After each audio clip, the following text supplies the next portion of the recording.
Bacakan bersama Al-Asmaul Husna yang 99, dilanjutkan dengan salawat kepada Nabi Muhammad SAW. Mudah-mudahan kebaikan dari pembacaan itu akan menambahkan keberkahan pada kehidupan kita di masa-masa yang akan datang. Amin ya Allah ya Rabbal Alamin.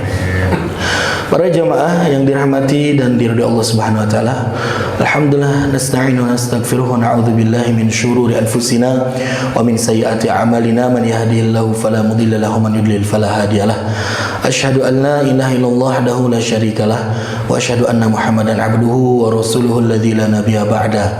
Amma ba'd. Bersyukur kehadiran Allah Subhanahu wa taala atas seluruh limpahan kenikmatan, fadilah dan karunia yang senantiasa Allah kucurkan, Allah turunkan, Allah sematkan dalam kehidupan kita. Yang utama adalah hidayatut taufik yang ada di dalam sanubari kita, yang membuat diri kita mudah untuk melangkahkan pada jalan-jalan ketaatan, dan mudah-mudahan seluruh kenikmatan itu mampu kita olah, mampu kita konversi menjadi sebuah wasilah agar kita mampu lebih memaksimalkan terhadap ibadah kepadanya. Amin ya Allah ya Rabbal Alamin. Salat serta salam mudah-mudahan tercurah limpah pula kepada Nabi kita Nabi Muhammad sallallahu alaihi wasallam, kepada seluruh keluarganya yang mulia, para sahabatnya yang setia, dan mudah-mudahan kita pun tergolong dan termasuk sebagai umatnya Nabi yang mendapatkan syafaatul uzma nanti di yaumil hisab kelak. Amin ya Allah ya Rabbal Alamin. Dalam syair, dalam ungkapan bahasa Arab disebutkan bahwasanya innal insana abdul ihsani. Namanya manusia adalah abdul ihsan. Sungguh manusia itu adalah hambanya kebaikan. Maknanya apa jemaah sekalian? Semakin banyak kebaikan-kebaikan yang didapatkan oleh dirinya, maka dia akan lebih banyak pula memberikan loyalitas, memberikan ungkapan terima kasih, dan juga berusaha dan berupaya untuk mengembalikan jasa-jasa tersebut, kebaikan-kebaikan tersebut kepada orang yang telah memberikannya kepada dirinya. Kalaulah misalkan kita diberikan makanan saja Pak, hal yang kecil gitu ya. Makanan sekali makan, tidak setiap hari, tidak setiap waktu, kita lantas berikan ungkapan, aduh hatur nuhun, jazakallah khairan, terima kasih. Apalagi kalau misalkan ditambah dengan fasilitas hidup yang lain, diberikan rumah, diberikan kendaraan, diberikan pakaian, diberikan fasilitas hidup yang membuat diri kita menjadi nyaman, maka abdul ihsan, manusia akan lebih-lebih lagi untuk mengungkapkan rasa terima kasih kepada orang yang telah memberikannya kebaikan, apalagi harusnya kepada Allah Subhanahu wa taala yang Allah berikan semuanya kepada kita, walaupun kadang kita syukurnya semaunya. Nah, maka dari itu jamaah sekalian, jadikanlah setiap sendi dalam kehidupan kita, setiap waktu dan momen yang terlewati sebagai bentuk rasa syukur kepada Allah Subhanahu wa taala, yang mudah-mudahan syukur ini menjadi kendaraan terbaik untuk mendapatkan surganya Allah Subhanahu wa taala. Amin ya Allah Rabbal Alamin. Kita akan lanjutkan mengenai ketentuan syariat tentang wasiat. Kemarin kita telah bahas makna dari wasiat jamaah sekalian. Wasiat ini sudah menjadi kata serapan dalam bahasa kita, ya. Bahkan ungkapan seorang ustaz, ungkapan seorang guru, seorang khatib ketika menyampaikan materinya biasa disebut dengan tausiah. Tausiah itu dengan kata wasiat satu akar kata yang sama, Pak. Wasa, yusi, ausa yusi. Nah, kesananya wasiyatan au wasaya. Jamak dari kata wasiat adalah al-wasaya. Maknanya apa? Sebagaimana tausiah. Di dalamnya terdapat pesan, di dalamnya terhadap nasihat, di dalamnya terhadap perintah untuk melakukan sesuatu ataupun menjaga diri dari melakukan sesuatu. Dan begitupun dengan wasiat jemaah sekalian. Al-wasiyatu hiya, apa itu wasiat? Adalah bentuk al-amru bit-ta'kid. Ada perintah, ada konten, ada pesan, ada ungkapan-ungkapan yang disampaikan dalam pesan tersebut bit-ta'kid, dengan terbungkus pada sebuah penekanan. Ketika orang mendapatkan wasiat ini, maka ada perintah yang ditekankan untuk dilaksanakan. Bisa pada saat memberikan pesan, kadang-kadang kalau misalkan ada perpisahan, suka berikan wasiat. Perintahnya sangat penting sampai dijadikan wasiat. Sebab tidak mampu dilakukan oleh diri kita sendiri, kita limpahkan kepada orang yang mampu, dibungkus dengan wasiat. Atau yang sering kita pahami, wasiat itu berkaitan dengan orang yang hendak meninggal. Ya, makanya jangan merasa bahwasanya kalau misalkan disebut saya mau kasih wasiat, bukan berarti saya mau mati sekarang, dekat-dekat Pak. Karena wasiat itu bukan hanya berkaitan dengan orang yang hendak meninggal. Ada ungkapan-ungkapan, ya, pemakaian kata wasiat, istilah ini dalam berbagai hal dalam kehidupan kita. Ragam wasiat telah kita pelajari bersama jamaah sekalian. Wasiat itu kadang bentuknya adalah ungkapan yang disampaikan oleh Allah, pesan yang harus dilaksanakan oleh manusia sebagai yang mendapatkan wasiat itu. Salah satunya apa? Berbakti kepada orang tua. Selanjutnya ada wasiat Nabi kepada para sahabatnya. Contohnya kemarin Mu'adz bin Jabal.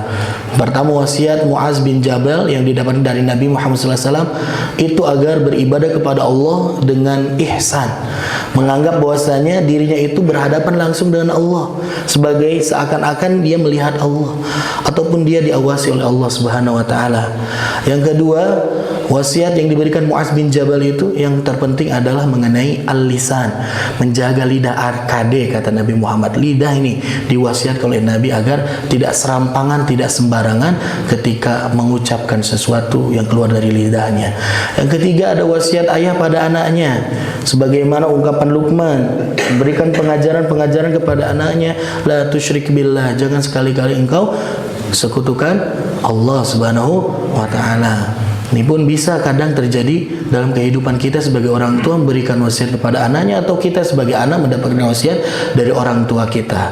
Bukan hanya ketika ini. Yang keempat dan kelima, wasiat khotib kepada mustami dan juga wasiat seorang yang diwujudkan selepas kepergiannya, yang kaitannya nanti dengan hukum waris.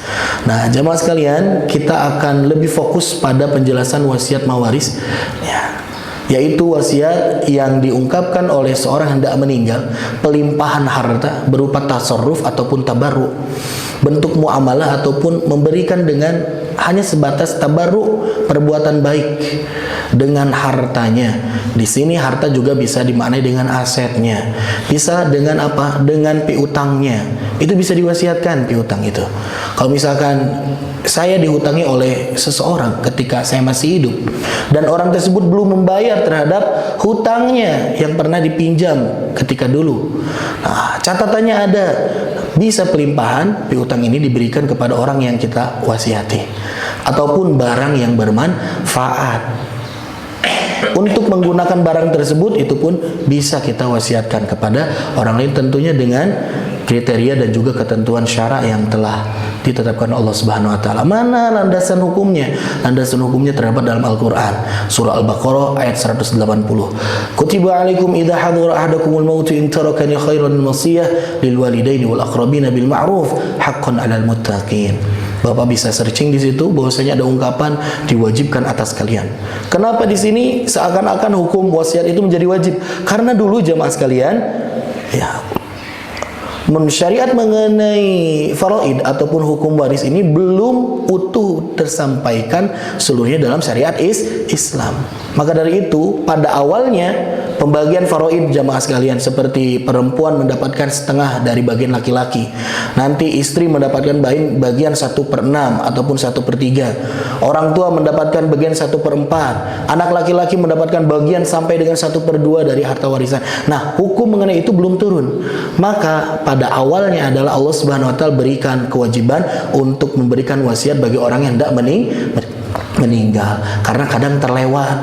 Dia hanya memikirkan mengenai keberlangsungan hidup anak-anaknya, diwarisi harta dari dirinya, lupa dia masih punya orang tua ini nggak dapat, bahkan istri dia tidak dapat. Kadang-kadang seperti itu. Maka dari itu dibuat salah satu syariat yang disebut dengan wasiat. Nah, sekarang wasiat hukumnya seperti apa? Hukumnya tidak wajib secara mutlak. Nanti kita akan bahas dalam jenis-jenis hukum wasiat. Ini ikhtiari. Ikhtiari itu apa? Pilihan saja. Nanti jamaah sekalian bisa melihat beberapa situasi dan kondisi yang nanti mengacu apa sih wasiat itu untuk kehidupan saya, status hukumnya seperti apa. Ada rukun-rukun wasiat yang tentunya ini menjadi salah satu legal formalnya untuk melaksanakan sebuah penyampaian wasiat. Pertama ada al-musi, pemberi wasiat. Yang kedua al-musallahu, penerima wasiat. Yang ketiga ada al-musabihi, harta yang diwasiatkan. Yang keempat ada sigot, ada ungkapan, ada ta'liknya. Ungkapan saya wasiatkan ini. Nah, kalau bisa ini diperkuat dengan kenotariatan ataupun ditulis dalam kertas hitam di atas putih ataupun disaksikan oleh ahli waris ataupun orang-orang yang adil yang dapat menyampaikan wasiat itu. Hukum berwasiat. Nah, ini kalau nggak salah kemarin sampai sini ya. Yang pertama itu hukumnya wajib jamaah sekalian memberikan wasiat itu. Nah, abad kedua wajib. Karena ini berkaitan dengan pemenuhan hak-hak Allah Subhanahu wa taala. Kalau misalkan orang yang tidak meninggal ini dia masih punya hutang kafarot. Kifarah, dia belum menebus nih atas pelanggaran-pelanggaran yang dilakukan semasa hidupnya, belum dikifarati, maka itu harus diwasiatkan, kasih tahu kepada ahli warisnya atau kepada orang untuk melaksanakannya. Jadi ini bukan pelimpahan harta, tapi memberitahu bahwasanya ada pesan yang harus disampaikan dan ini harus ditunaikan oleh orang yang mendengarnya. Kafarat.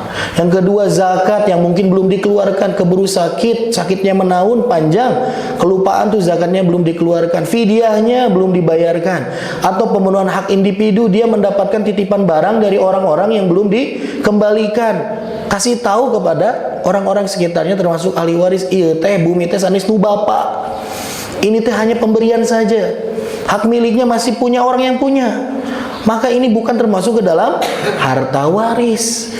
Kita harus dikasih tahu. Dan selanjutnya pinjaman ataupun hutang pun itu sebaiknya diwasiatkan agar anak-anak itu tahu.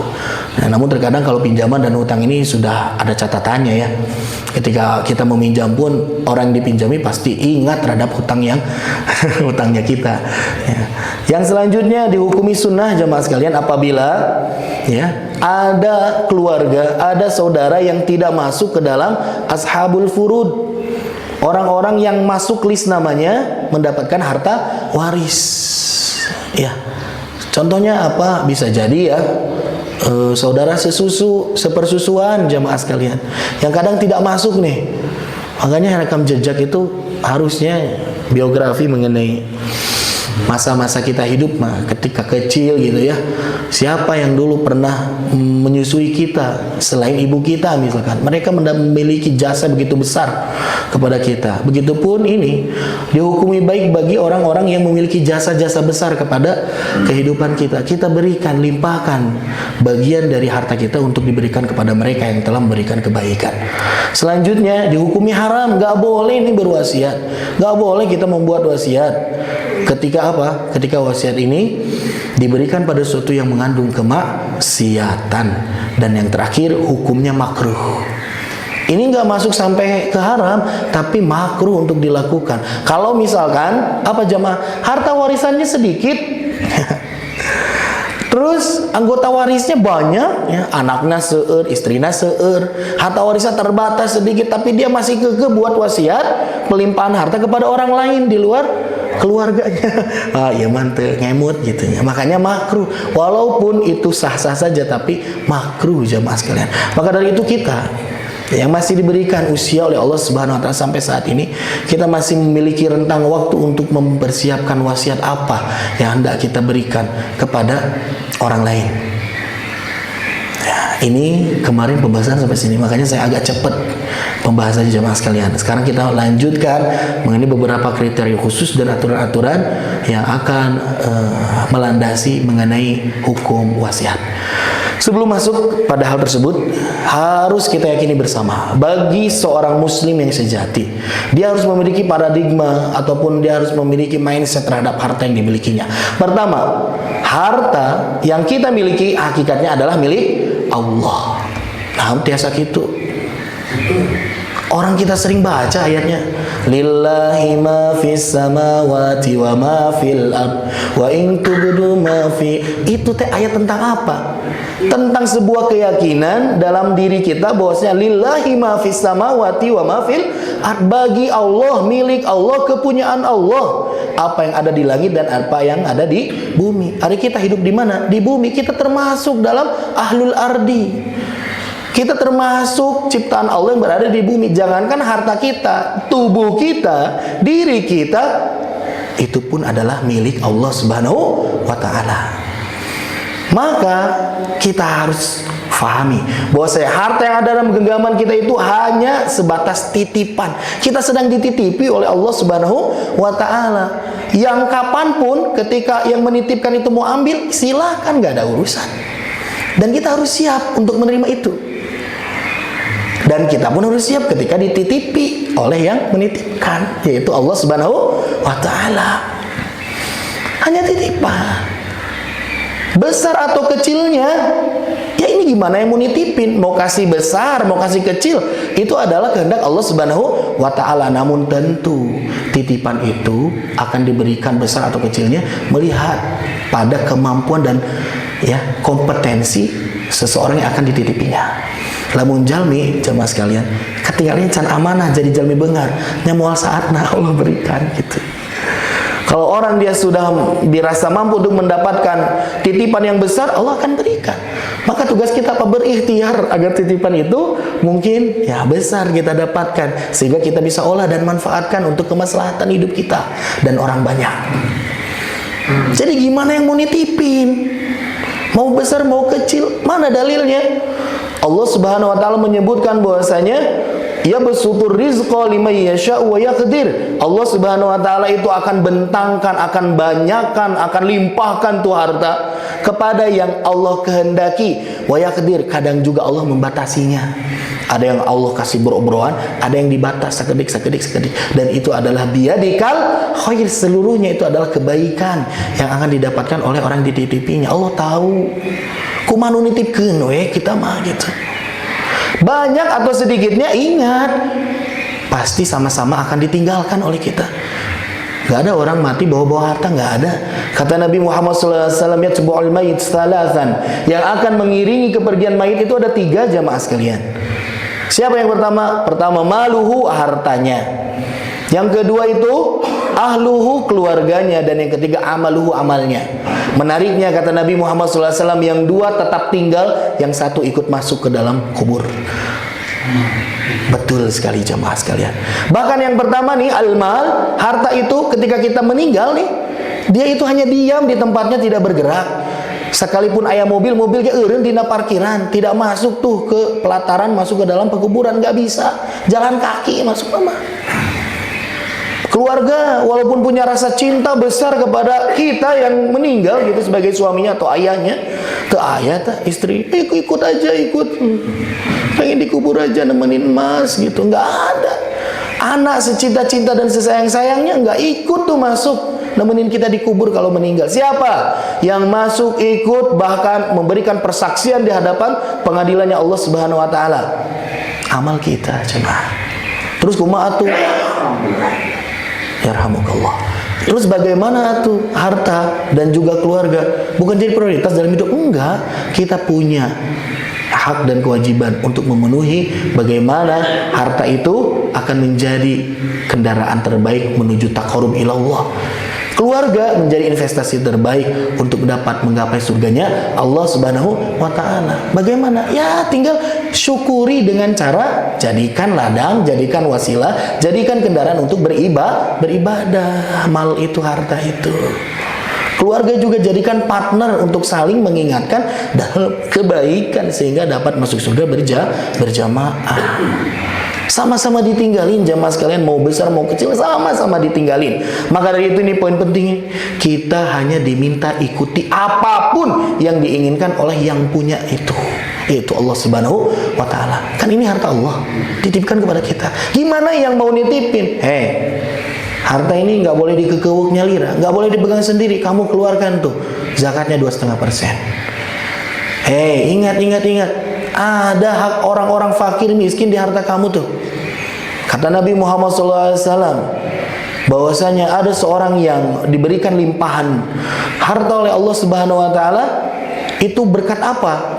Berkat ada orang-orang miskin dan fakir yang ada di sekelilingnya, sehingga dia itu mendapatkan kesempatan untuk bisa berbagi kepada mereka. Tepati-pati di pasian age saleres nama, itu adalah sebagai potensi agar dia memberikan kemaslahatan kepada orang lain. Jadi ikuti apapun kata Allah, sedekahkan daya taman sanes nu urang atau hakikat nu Allah. Begitupun ketika hendak meninggal kita. Ini kan titipan Pak sebutana, tapi titipan seumur hidup. Biasanya kan kalau titipan interval waktunya sebentar ya, berapa bulan, ya paling lama tahunan ya. Tanah yang HGU saja berapa tahun Pak? Limit batas waktunya digunakan itu kan 80 tahun.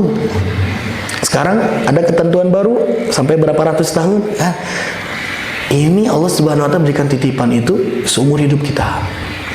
Maka Allah Subhanahu wa taala membuat cara bagaimana agar harta ini sesuai dengan apa yang diinginkan oleh Allah Subhanahu wa taala dilimpahkan kepada ahli warisnya dengan cara menuruti hukum syariat Islam dengan ilmu faraid, dibagikan dengan cara-cara yang Allah inginkan.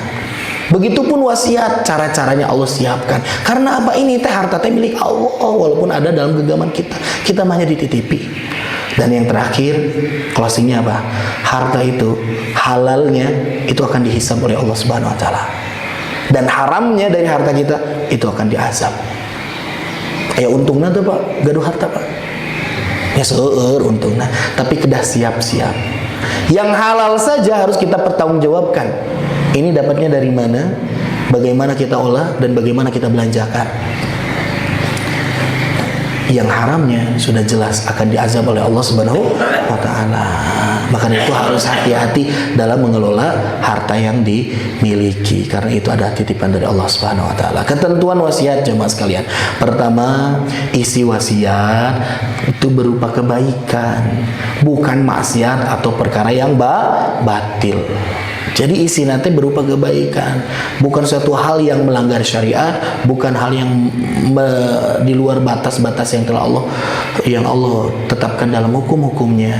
Yang kedua, wasiat berupa muamalah yang masih dalam ruang lingkup hak misi mayit. Non maksudnya nyanu diwasiatkeun teh kudu benar-benar kepemilikannya adalah dari si mayit, dari al-musi, orang yang mau mewasiatkan. Tuh mungkin kan masihan wasiat, isi wasiatna naon tuh candak bumi tetangga paker anjeun eta menu tetangga. Jadi harus dimiliki sepenuhnya hak dari si mayit. Ya. Ini ada yang masih berselisih kan, nggak bisa untuk diwasiatkan itu. Ya, selanjutnya apa? Ketiga, wasiat harta tidak boleh lebih dari 1/3 dari keseluruhan harta yang dimiliki. Keempat apa? Ahli waris tidak boleh menerima wasiat. Ya, penting. Ahli waris sudah dapat wasiat, ada bagiannya tersendiri. Jangan dibuat wasiat khusus untuk ahli waris. Kalau mau hibah, dan tentunya kriteria dan ketentuannya berbeda dengan wasiat. Apa ini? Kelima, wasiat itu ditunaikan sebelum pembagian waris. Jadi sameme dibagikan harta warisan kudu wasiat heula, dan setelah melunasi hutang. Jangan dibagikan wasiat, apalagi dibagikan waris kalau hutangnya belum dibayarkan dan ditunaikan kewajibannya. Ini ketentuannya jemaah sekalian. Mana dalil-dalilnya tuh? Nah, pertama jemaah sekalian, isi wasiat itu harus kebaikan, karena Nabi Muhammad SAW mengungkapkan la ta'ata fi ma'siyatin, innama ta'atu fi ma'ruf. Kata Nabi Muhammad SAW, tidak ada ketaatan di dalam kemaksiatan. Taat itu ruang lingkupnya hanya dalam perkara yang ma'ruf, hanya dalam perkara yang baik. Ini hadisnya general umum, termasuk untuk wasiat. Tekengeng jamaah sekalian, nalika kita ketika mendengar atau kita pun berwasiat ya, kade sana bapak teh gaduh di situ gaduh satu bidang tanah. Nah, di tanah tersebut ada satu pohon ieu teh tiba hula keramat segala macam, entong di ya, tuar. Pokok nama eta mah ingkeun tong jadikeun naon. Bade naon atuh dijadikeun naon teu mangpaat. Sehingga orang yang mendapat wasiat ini tuh cek bapak oge ieu mah tong diusik-ucik cenah ieu mah. Ingkun komode eta aya tangkal eta sana, tangkal beringin. Tangkal caringin atau tangkal-tangkal yang biasa dikeramatkan segala macam. Kade sana ulah ieu segala macam. Ini adalah bentuk wasiat yang tidak ada unsur kebaikannya. Bahkan ditakutkan muncul benih-benih kesyirikan. Maka dari itu wasiat yang seperti ini batal jemaah sekalian. Orang yang dengar, orang yang mendapatkan wasiat itu, yang diamanahi itu tidak memiliki kewajiban untuk menunaikannya. La yulzamu an yanfadda minal wasaya illa ma fihi qurbatun wa birrun. Jadi isi dari wasiat itu harus ada dua aspek jamaah sekalian. Kalau kita mau bikin wasiat ya, atau mau melaksanakan wasiat, lihat tuh isinya tuh. Pertama, qurbah adalah bentuk pendekatan diri kepada Allah, adalah bentuk ibadah. Yang kedua adalah terdapat banyak kebaikan gitu. Nah, jadi harus ada dua aspek ini yang dipenuhi. Yang kedua jamaah sekalian, wasiat berupa muamalah yang masih dalam ruang lingkup hak si mayit. Jadi kalau misalkan ini adalah hak si mayit, memang kepemilikannya, memang sesuatu hal yang sudah tidak dipertentangkan lagi, silahkan diwasiatkan. Ini masih ada harta milik dirinya gitu ya, tapi secara legal belum sah gitu. Tapi dia wasiatkan buat kamu segala macam. Orang buat dirinya aja belum bisa diakuisisi sebagai hak miliknya, dipastikan kabatur nggak bisa. Harus yang real, harus yang betul-betul selamat, harus betul-betul tidak ada masalah dalam kepemilikan harta ataupun hak tersebut. Salah satunya ini diungkapkan oleh Allah Subhanahu wa taala gambarnya dalam surah Al-Baqarah ayat 240. Konteks ayat ini mengungkapkan mengenai apa? Ini adalah permintaan yang tidak meninggal. Seorang suami, dia memberi wasiat kepada istrinya, tapi bukan harta ya jamaah sekalian. Dia ingin wasiatnya apa? Kamu kalau misalkan nanti saya udah meninggal, kamu jangan pindah dari rumah ini. Kamu tempati rumah ini. Pokoknya jangan tinggalkan rumah ini. Tong dijual di rumah ini mah. Kitu saudara teh. Dan Allah Subhanahu wa taala mengungkapkan bahwasanya wasiat seperti itu batal. Tidak wajib untuk dikerjakan. Tidak direalisasikan. Kenapa? Fa in kharajna fala junaha alaikum. Kata Allah Subhanahu wa taala, kalau misalkan istri-istrimu itu nanti keluar dari rumahmu, enggak mau nempatin tinggal itu, mau dijual sekalipun segala macam, tidak ada dosa bagi mereka. Bukan hak dan kapabilitasnya seorang yang tidak meninggal berikan wasiat, hei kamu nanti ingat ya istriku, kamu jangan nikah lagi kalau aku udah meninggal. Itu nggak boleh jamaah sekalian. Ya, untuk masalah cuman tempat tinggal aja itu tidak layak untuk diikuti wasiat itu. Gimana kalau misalkan kehidupan ekonominya sedang terganggu gitu ya? Gimana misalkan kalau rumahnya mau roboh, nggak ada dana untuk merenovasi, ya tinggalkan rumahnya. Begitupun tentang ya istri bikin wasiat buat suami, kade tong nikah deui ke segala macam, itu tidak wajib untuk kita realisasikan ya, kecuali bapak bude dia mah kan sangat cinta sekali kepada istri, gak usah diwasiati pun wah luar biasa ya. Tapi nungguan kayak lamun tas 1 tahun nembe jalankan dengan 1 tahun. Nah jadi jamaah sekalian, tidak boleh mewasiatkan sesuatu yang bukan hak ya dari si mayit itu. Selanjutnya apa jemaah? Ketiga, wasiat harta tidak boleh lebih dari 1/3 total harta yang dimiliki. Ada seorang sahabat bernama Sa'ad bin Abi Waqqas, sudah sakit parah ya, sudah mulai merasa bahwasanya wah ieu mah moal ami deui karaos mah. Terus teu para rugu rarasaan dijenguk oleh Nabi Muhammad SAW. Setelah itu beliau mengungkap, wahai Nabi Allah, aku memiliki banyak harta, namun aku hanya memiliki 1 orang putri, katanya. Bolehkah aku mewasiatkan 2/3 hartaku dan 1/3 untuk yang diwariskan? Jadi 2/3-nya mau disedekahkan, mau diwasiatkan untuk Islam, untuk kejayaan Islam, untuk dakwah kaum muslimin. Nabi menjawab, tidak boleh. Sa'ad pun meminta keringanan kepada Nabi. Kalau gitu setengahnya atau setengah ewang, setengah diwasiatkan keluar, setengah kangge nanti untuk hak waris. Enggak boleh, kata Nabi Muhammad SAW. Kata Nabi mengungkapkan, kalau misalkan 1/3 untuk diwasiatkan dan 2/3 untuk waris, nah baru kata Nabi itu boleh.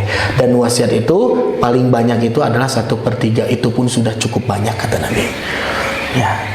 Dalam ungkapan yang lain, ada sahabat yang nama Ibnu Urfah. Ibnu Urfah ini sama seperti Sa'ad bin Abi Waqqas, punya harta banyak. Ketika hendak wafat, itu memberikan ungkapan kepada Nabi persis, pengen ini teh banyak buat disedekahkan. Jadi para sahabat mah dulu berpikirnya teh apa? Ya, dia itu pengen mendapatkan kehidupan yang baik nanti di akhirat, bukan hanya di dunia dengan cara betul-betul ingin bersedekah, betul-betul ingin infak, betul-betul ingin memberikan kemanfaatan kepada orang luas, bukan hanya berpikir mengenai memberikan warisan kepada keluarganya. Makanya pengen banyak ngasih kepada orang di luar. Kebalikannya dengan kita saat ini, seakan-akan ingin harta itu dikuasai hanya oleh keluarga saja, nggak mau kasih keluar. Padahal bisa jadi kemanfaatan dan kemaslahatannya itu akan lebih berdampak kalau diberikan keluar. Tapi batasan dalam wasiat itu hanya 1/3. Tenang, masih ada 2/3 yang bisa dinikmati oleh ahli waris ataupun keluarga. Tenang, masih ada. Jamaah sekalian, Ibnu Urfah di ujungnya diungkapkan oleh Nabi Muhammad SAW dengan tambahan ungkapan, ya 1/3 aja udah cukup, itu pun banyak kata Nabi. Dan aku tidak menginginkan nanti malah anak-anak keturunanmu itu, mereka itu yatakaffafuna, mereka itu menjadi meminta-minta kepada orang lain. Karena apa? Kamu banyak wasiatin kepada orang di luar. Nah, jadi Nabi Muhammad SAW ada kekhawatiran. Kita nggak boleh juga jamaah sekalian berpikir untuk kepentingan kita pribadi. Kita punya aset banyak, keluar hibah, kasih, tapi tidak memikirkan bagaimana kelangsungan hidup anak keturunan kita. Harus dipikirkan juga. Ya, maka dari itu Islam itu mengajarkan sebuah cara agar semuanya ini dapat menjadi baik. Kumaha aturana ieu tos aya. Kecuali ini di bawah. Kalau misalkan sudah disepakati oleh seluruh ahli waris. Misalkan nih bapaknya nih ternyata bikin wasiat, saya pengen rumah saya yang di sana, karena kan rumah saya ada banyak, yang di sana itu diberikan kepada lembaga untuk jadikan rumah tahfidz contohnya gitu. Tapi ketika dihitung, ditaksir, rumah yang di sana teh memiliki nilai lebih dari 1/3 dari harta keseluruhan yang dimiliki. Tapi ahli warisnya akan mendapatkan harta waris itu berembuk, dan sehingga ada muncul kesepakatan bahwasanya nggak apa-apa walaupun lebih dari 1/3, kami sudah merasa ridho. Karena itu kan hak untuk kami sebetulnya. Tapi kami pun nggak apa-apa. Kami ingin ikut kontribusi dalam amal kebaikan ini, jariah ini. Nggak apa-apa walaupun lebih dari 1/3, bahkan setengahnya gitu ya jamaah. Kalau disepakati oleh ahli waris silahkan, asal ahli warisnya bersepakat. Lamun tersepakat maulah. Ataupun ada orang yang tidak memiliki ahli waris sama sekali, ini diakuisisi oleh negara. Kalau zaman dulu itu oleh BMT, Baitul Mal wa Ta'mil. Nah, nanti akan disalurkan untuk hal-hal yang bermanfaat. Yang keempat apa jemaah sekalian? Yang keempat, ahli waris tidak boleh menerima wasiat. Innallaha qad a'ta kulli haqqin haqqah, fala wasiyata liwarithin. Jadi wasiatmu untuk orang di luar. Dan juga cuman 1/3, itulah kecil dibandingkan 2/3 yang akan nanti diberikan kepada ahli waris. Nggak boleh orang tua kita dapat wasiat harta pelimpahan dari anaknya hendak meninggal. Nggak boleh. Kumaha kalau misalkan diberikannya sebelum wafat atau tidak jadikan wasiat, berarti jadi naon statusnya? Hibah. Boleh hibah mah. Contoh, kita punya anak, kita punya harta. Kita ingin anak kita itu mendapatkan kehidupan yang layak di pasian bumi. Tapi ingat, pelimpahan haknya pun harus langsung diberikan. Jadi rumah itu sudah dilimpahkan hak kepemilikannya kepada anak, bukan harta bagi orang tuanya lagi. Nah, itu hibah mah. Kan wasiat mah beda, Pak. Wasiat mah ditulis, nanti rumah itu buat kamu ya kalau bapak udah nggak ada. Nah, itu wasiat. Dilakukan, diakuisisi pelimpahan haknya itu setelah meninggal. Tapi kalau hibah pada saat itu, punya rumah, punya kendaraan, diberikan langsung atas namakan, miliknya sepenuhnya adalah milik anak. Contohnya gitu. Salah satu indikator milik anak naon? Anak boleh dan memiliki hak 100% terhadap harta tersebut. Mau dijual lagi sama anak silakan, daya taman terjadi nu anak. Mau dipakai buat apa oleh anak, mau disedekahkan lagi oleh anak, nggak usah ikut campur orang tuanya. Karena itu sudah dihibahkan, kecuali kalau itu wasiat. Nggak boleh dilimpahkan kepada yang lain. Kumaha tuh bumi eta masih punya orang tua ya, tapi mudah ditinggali oleh anak, silakan. Tapi harus jelas ini wasiat atau hibah. Lawan hibah pada saat itu harus diberikan hak kepemilikannya.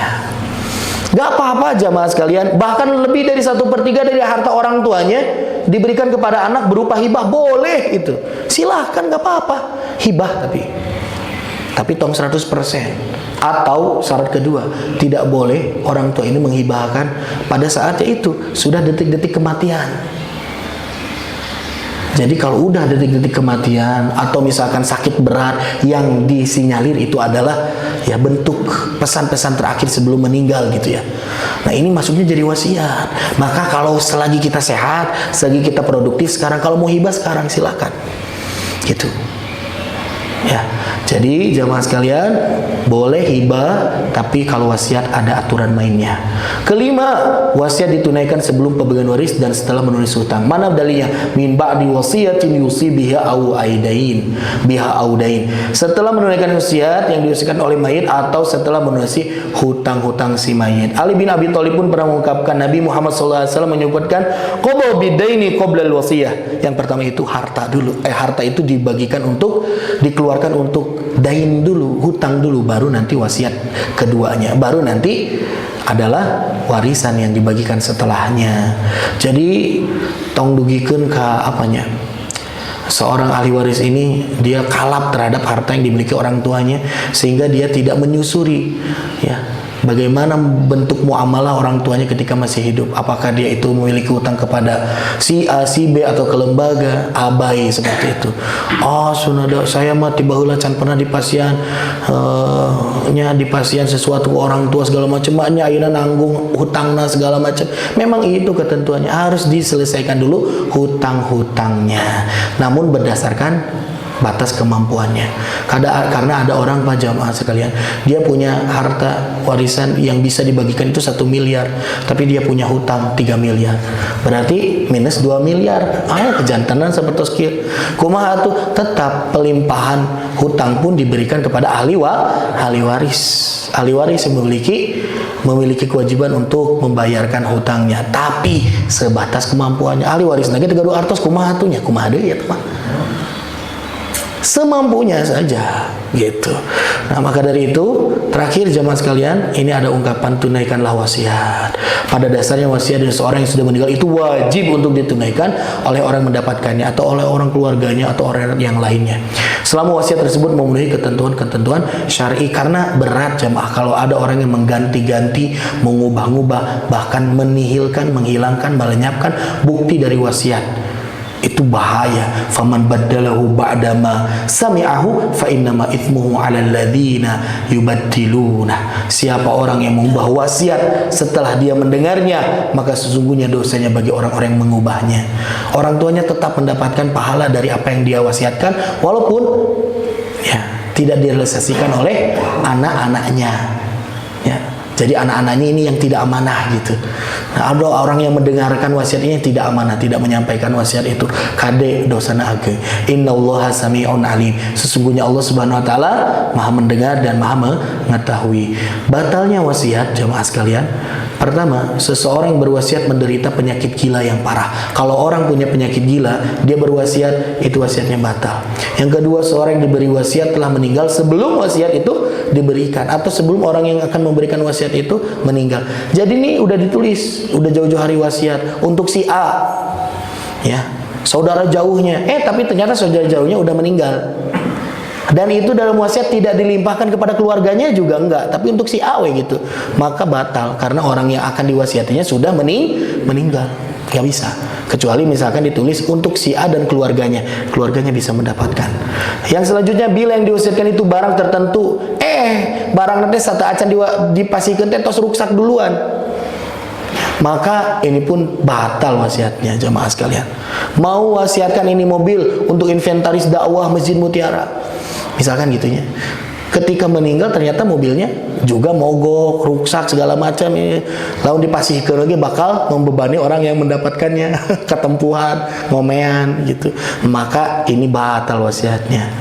Dan mengganti wasiat itu boleh kalau misalkan orang yang bikin wasiatnya masih hidup.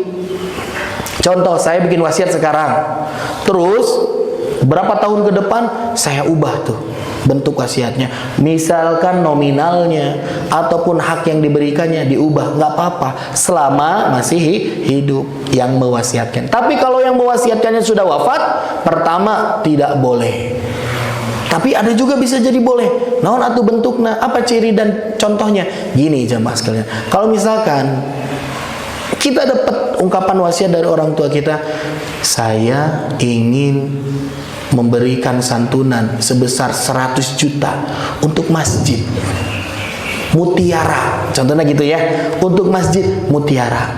Maka ahli waris ini mendengar wasiat tersebut, dia harus menunaikan 100 juta itu. Uang tersebut diberikannya ke masjid Mutiara, jangan ke masjid yang lain.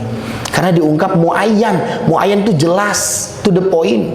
Beda cerita, saya nanti kalau meninggal ambil sedikit dari harta bapak ya, pengen bapak tuh punya masjid, bangunkan satu masjid.